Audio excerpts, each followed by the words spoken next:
প্রবাসী ভাই বোনেরা যখন আসেন তারা নানা রকমের ঝামেলা পড়েন, বিশেষ করে তাদের সাথে টুকটাক জিনিসপত্র যেগুলো থাকে এইগুলো নিয়ে এটা যাতে করে তাদের জন্য একেবারে ঝামেলা মুক্ত হয় সেই জন্য একটা সফটওয়্যার ডেভেলপ করা হয়েছে।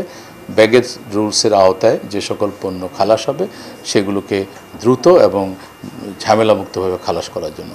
আপনারা দেখেছেন এই বছর আমরা ব্যাগেজ রুল একটা বড় পরিবর্তন এনেছি।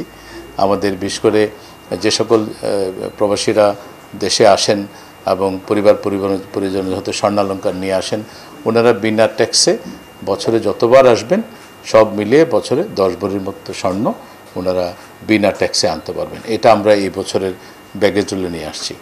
আপনারা জানেন যে আগে আমাদের প্রবাসী ভাইয়েরা যখন বিদেশ থেকে আসতেন একটা মোবাইল আনলেও তাকে ট্যাক্স দিতে হতো এবং এটা নিয়ে অনেকেরই ভীষণ রকমের কমপ্লেন ছিল।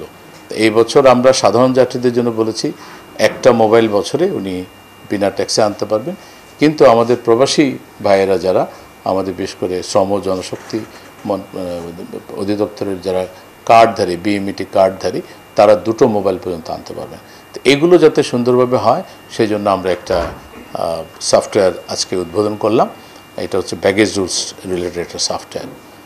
আরেকটা তৃতীয় সফটওয়্যার যেটা তৈরি করা হয়েছে সেটা হলো আপনারা জানেন যে বিভিন্ন সময়ে কাস্টমস হাউসে কিছু জিনিস আটক করা হয় যেটাকে ডিটেনশন বলে। সে ডিটেনশন ডিএম একটা আছে, ডিটেনশন মেমো, সেটাকেও আমরা অটোমেট করছি যাতে করে এখানেও আমরা ডিটেনশন করার পরে এই মালটা আবার পরবর্তীতে অ্যাসেসমেন্টকে কী করলাম, ফেরত দিলাম, এই জিনিসগুলো যাতে করে প্রপারলি ট্র্যাক রেকর্ড থাকে। তো এই 3টা সফটওয়্যার আমরা এখানে আজকে কাজ করছি। আর ওভারঅল আমাদের যেটা টার্গেট, নতুন বছরে আমরা নতুন উদ্যমে কাজ শুরু করব।